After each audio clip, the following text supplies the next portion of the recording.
think through what you hear. You should not hear things and quickly say, as that is, you know? And you're trying to show who you really are. So that's what James is telling us. Slow to speak, quick to listen. We should listen. Let it sink in. When you listen to somebody, it's different from hearing and listening. When you hear something, it's like I can hear noise. I won't know whether it's a car or what. It has just passed. But when you listen, it sinks in. When it sinks in.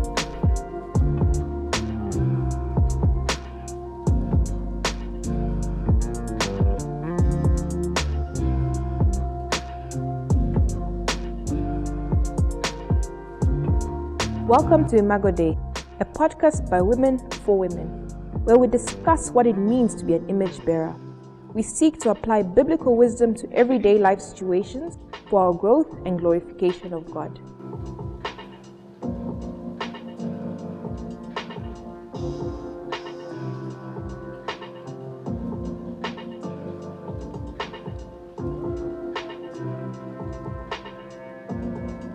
Hello, Auntie Miriam. How are you doing today?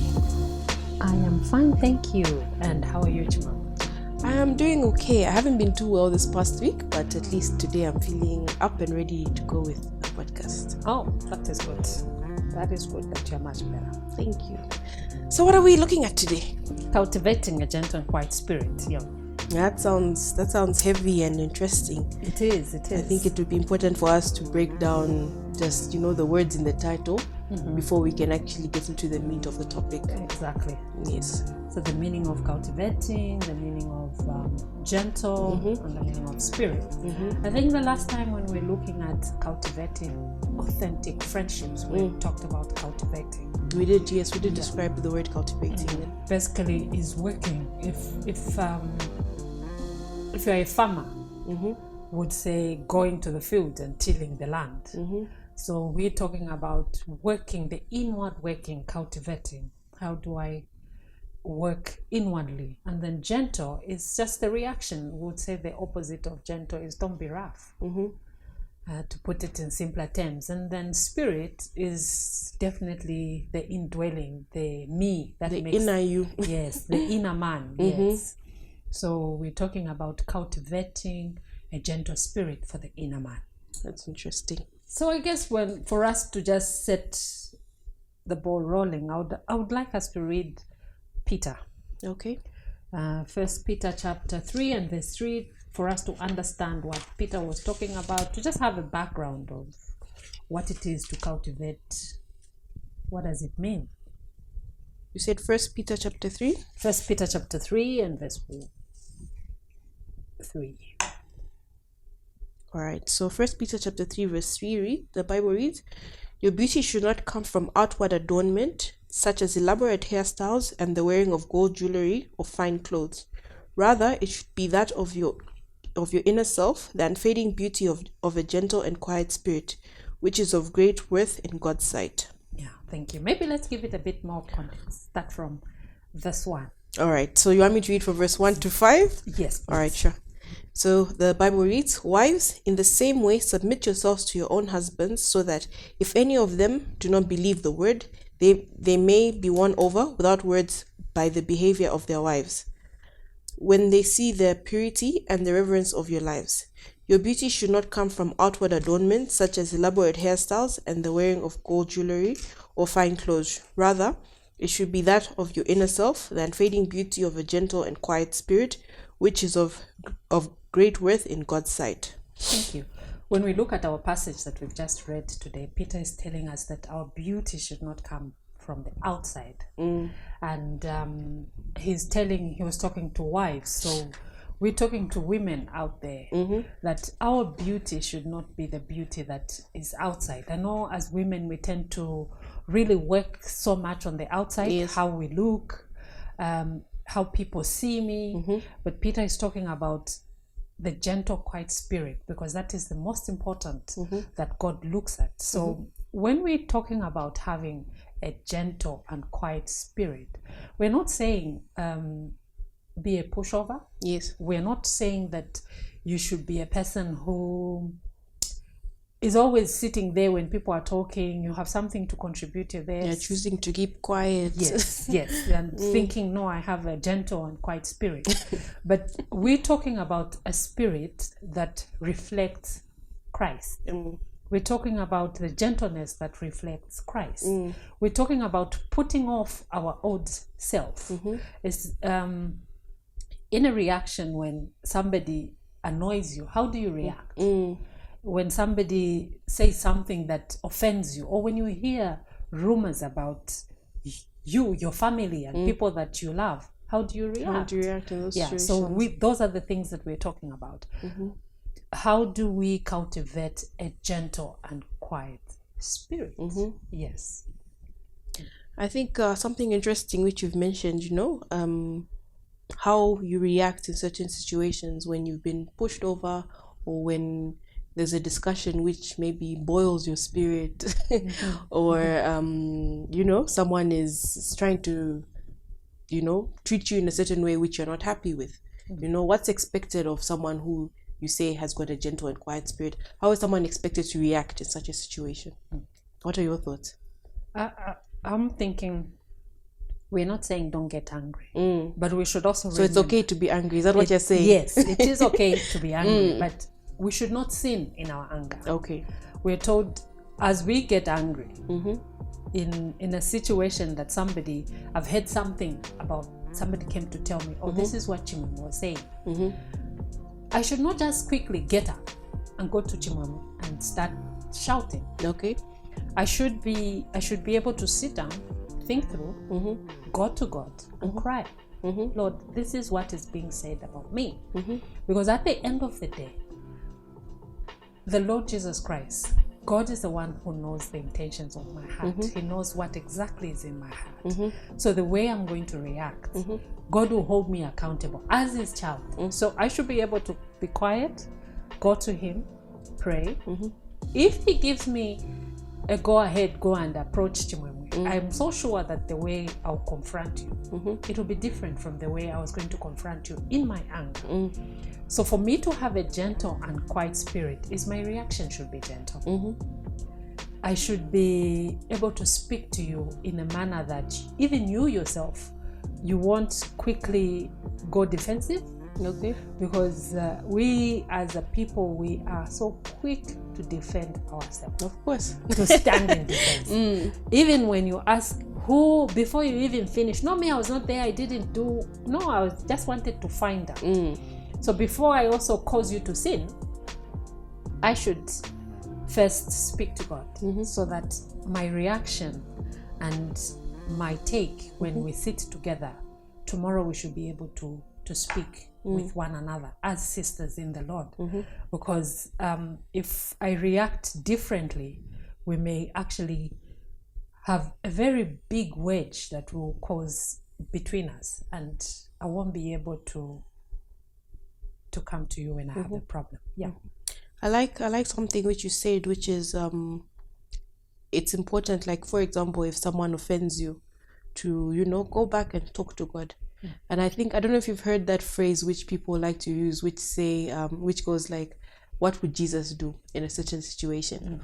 But the only way you would be able to know what Jesus would do in a certain situation is if you have a relationship with him, if you know what the word says, and if you are not familiar with God, if you're not familiar with Jesus, if you're not familiar with the word, it's easy to just quickly be upset, to quickly react without giving it any thought, without giving it any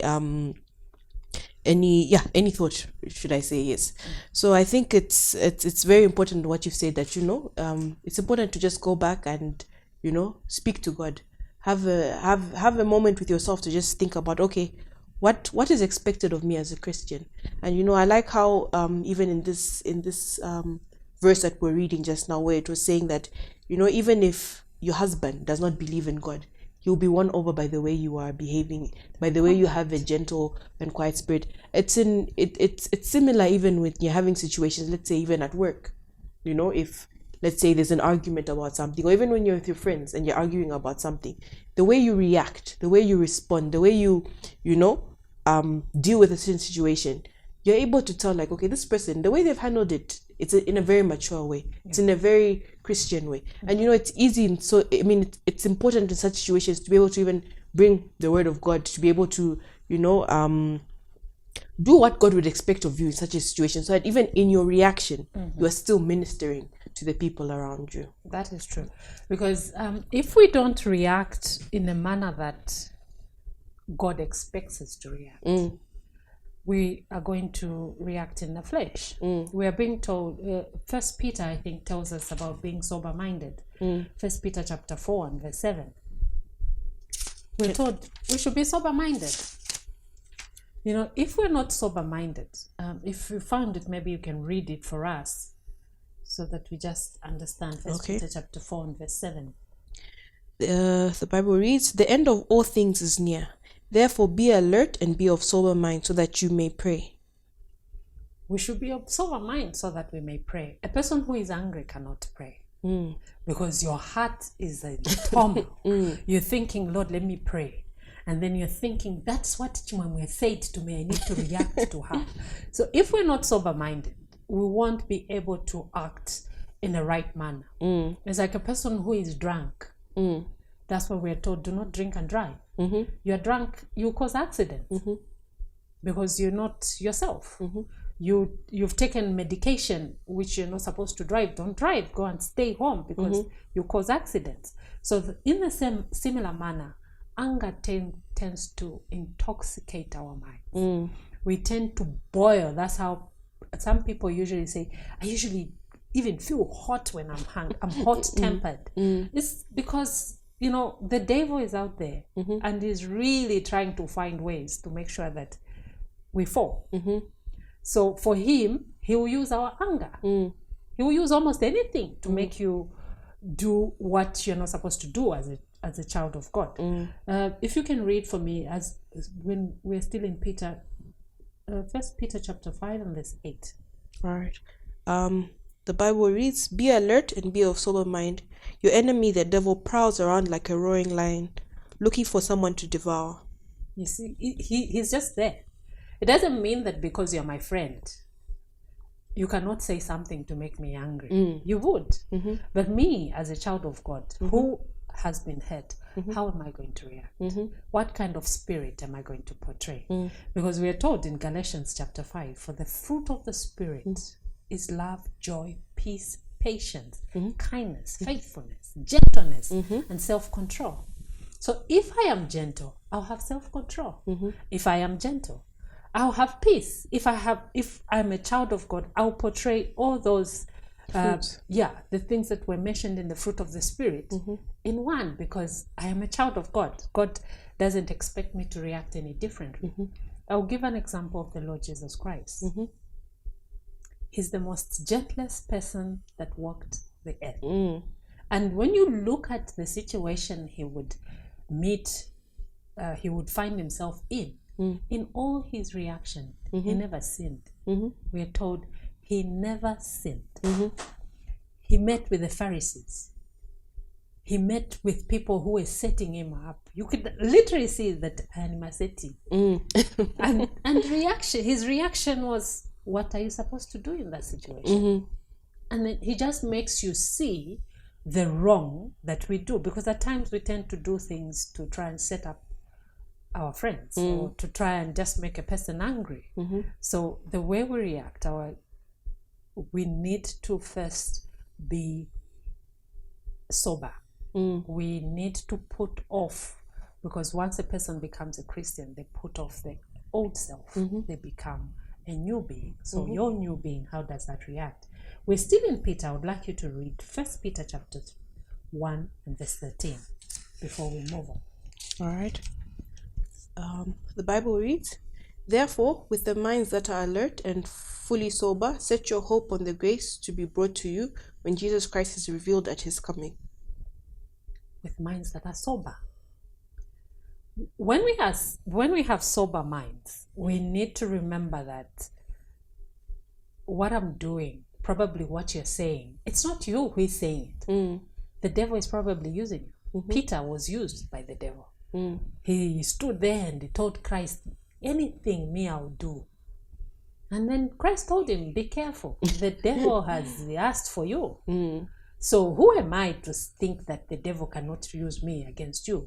But that should not give me a guarantee to step on your toes. I should be able to go to the Lord and say, I am in this situation.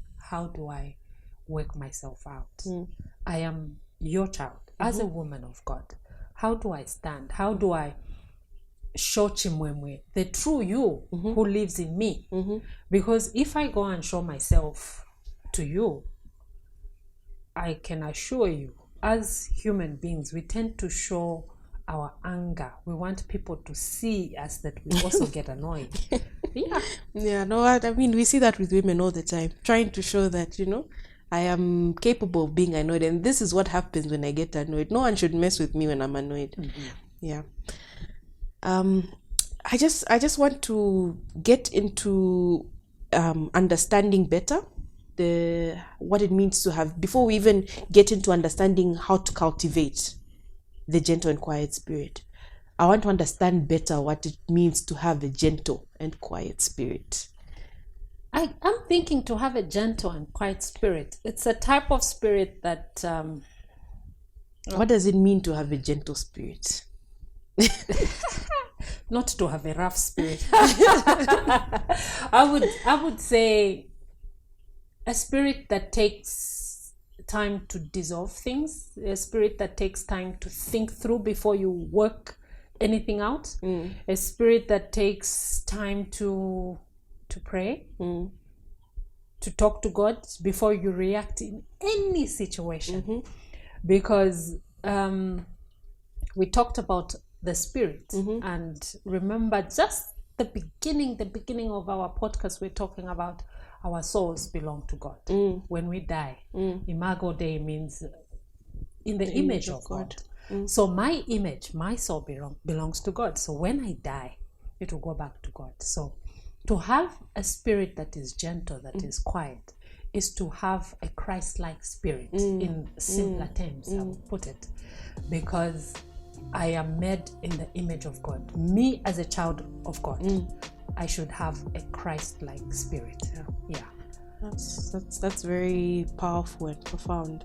And I think it's you've used the best example there could ever be, that you should have a spirit like Christ. It's not easy. And even as you were speaking, I was thinking to myself, how many situations have you found yourself in where you clearly know that you didn't react in a way which would please God?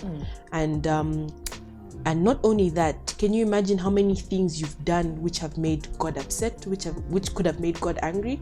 But he didn't come and maybe cut off your finger, cut off your ear, saying, Auntie Miriam, I'm not happy with you because you've done this.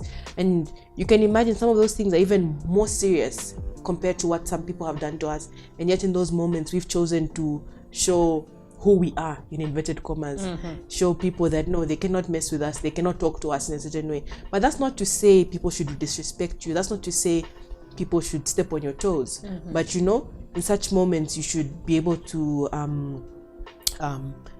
go back to your Christ-like soul, go back to your Christ-like spirit, and see, what would God expect of me in such a situation?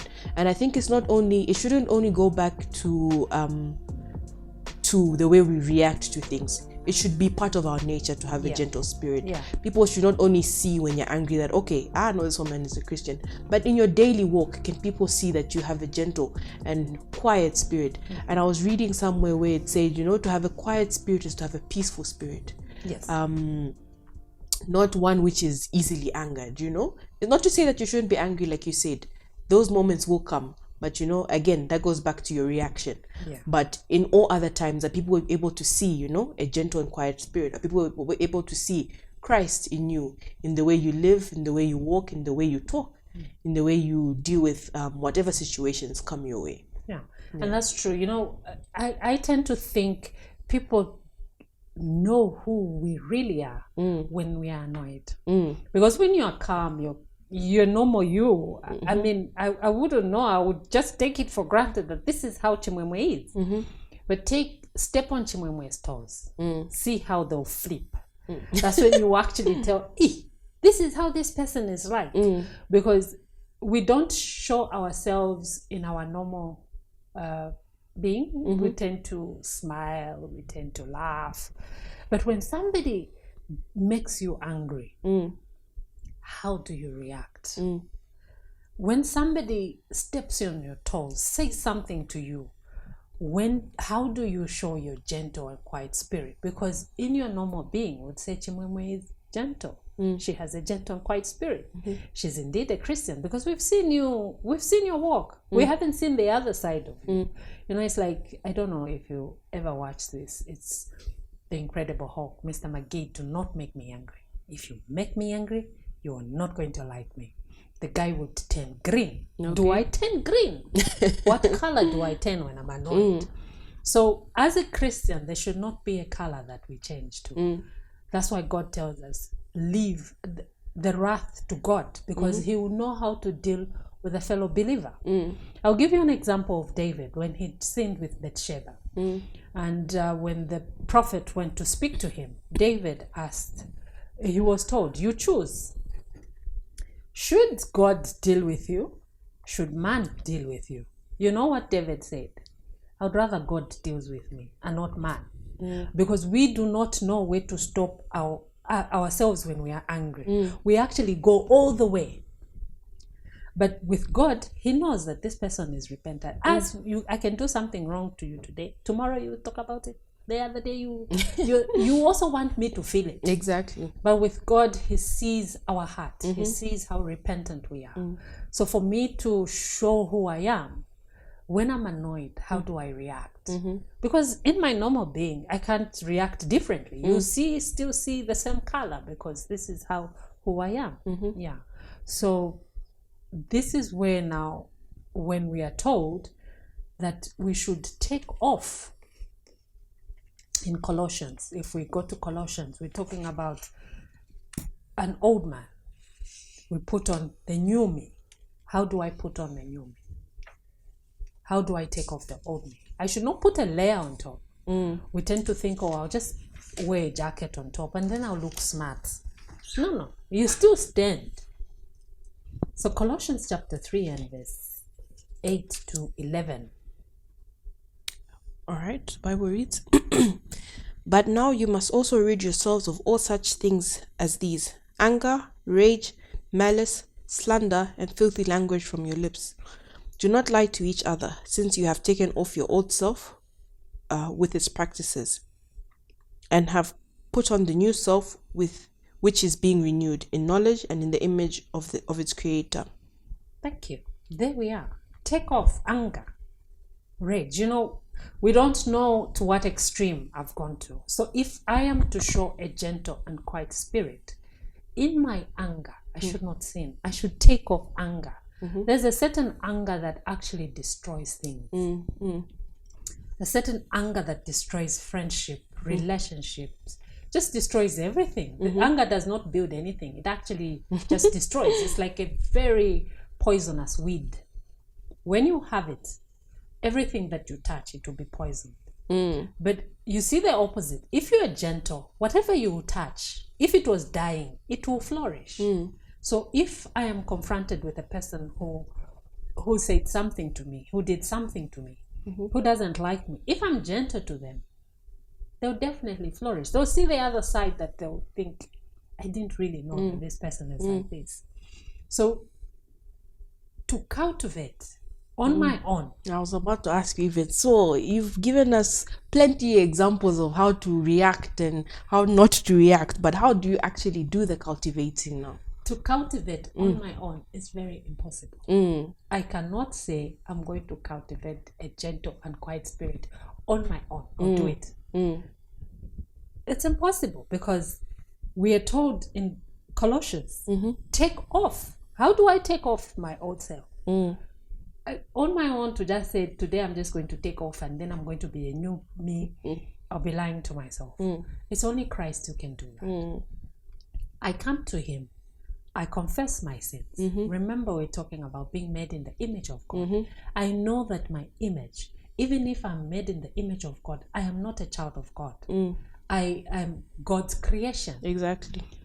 I cry out to him, forgive me. And he is the one that he'll take off my old self. So when I take off my old self, there's a change. You actually feel the difference. You actually know that my heart is not, the way you would react to things will be different. So when I'm put on my new being, now I begin to cultivate. I begin to do the work.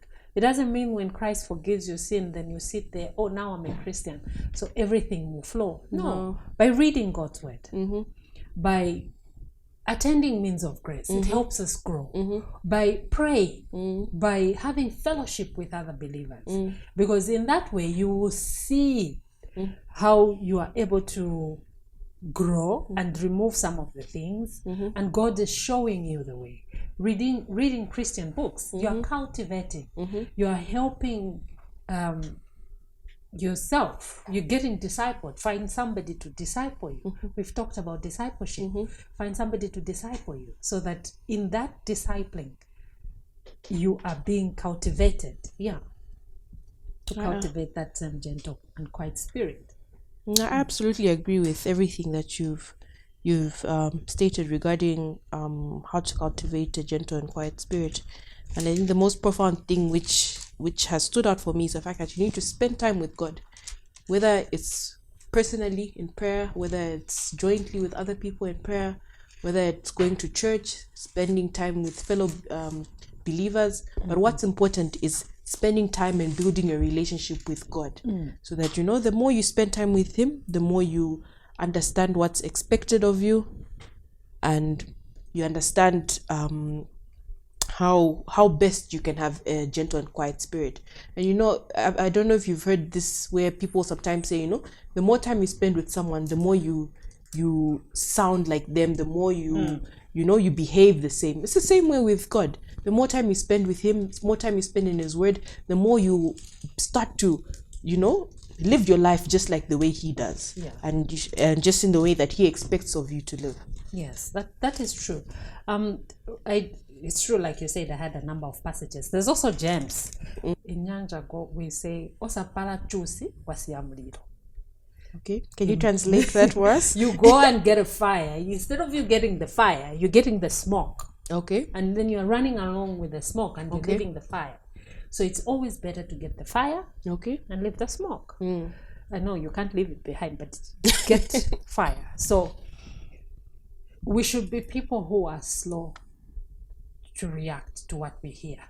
The only way you can do that is when you are sober minded what you hear. When you should not hear things and quickly say, Nindana naka, and you're trying to show who you really are. So that's what James is telling us. Slow to speak, quick to listen. We should listen, let it sink in. When you listen to somebody, it's different from hearing and listening. When you hear something, it's like I can hear a noise. I won't know whether it's a car or what. Just boom, it has just passed. But when you listen, it sinks in. And when it sinks in, you'll be able to react. Our last passage, Colossians chapter 3 and verse 12.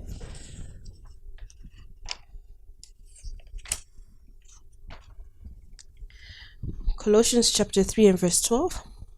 The Bible reads, "Therefore, as God's chosen people, holy and dearly loved, clothe yourselves with compassion, kindness, humility, gentleness, and patience." If you can go on to about 14. All right. Bear with each other and forgive one another if any of you has a grievance against someone. Forgive as the Lord forgave you. And over all these virtues put on love, which binds them all together in perfect unity. Thank you. I think with that reading, I don't have to say much because we're told we should be kind. We should have humility. We should be meek, long-suffering. As long as we walk this earth, you and me will know each other at one point or another. For me to show you my gentle and quiet spirit, I have to be in the Lord. I have to be a child of God. Not the pretend type, the one that will show you love, the one that will bind everything together. Because when I look at myself and my relationship with God and what I do to sin against God, And time again, he's shown me his kindness, his gentleness. He's brought me in. He's taken care of me each time I sin against him. Who am I to judge you harshly, or to do something wrong to you? So as we take in these verses, we should actually let these words sink in us. Therefore, as the elect of God, holy, beloved, put on tender mercies, kindness, humility, meekness, long-suffering, bearing with one another, forgiving one another. If anyone has a complaint against another, even as Christ forgave you, so you also must do. I think I'll end there.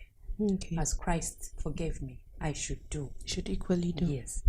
I think I've had this has been a very interesting session. You know, some of these things, you read them, you don't internalize them like you say, you know, you just read, okay, I need to be gentle, but it's important to have such discussions where we actually break down what it means to have a gentle and quiet spirit, so that you are aware that even when you find yourself in a situation where you're required to portray that gentle and quiet spirit, you have some backing. This is what is expected of me. That's true. This is what it means to have a gentle and quiet spirit. This is what Christ expects of me in this particular situation. That is true.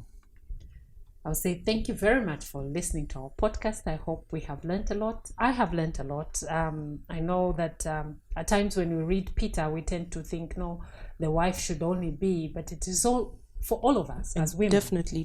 And we've been given the reason why we should do that. So thank you very much for listening to our podcast. What are we looking at next?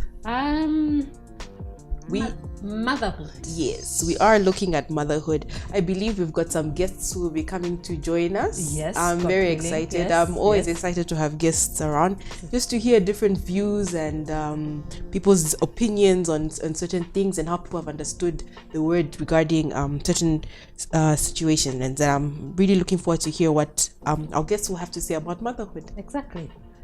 Take time to listen to our podcast, and please tell us your comments, your views, even as you listen to us. Thank you very much. Don't forget to subscribe. Please don't forget.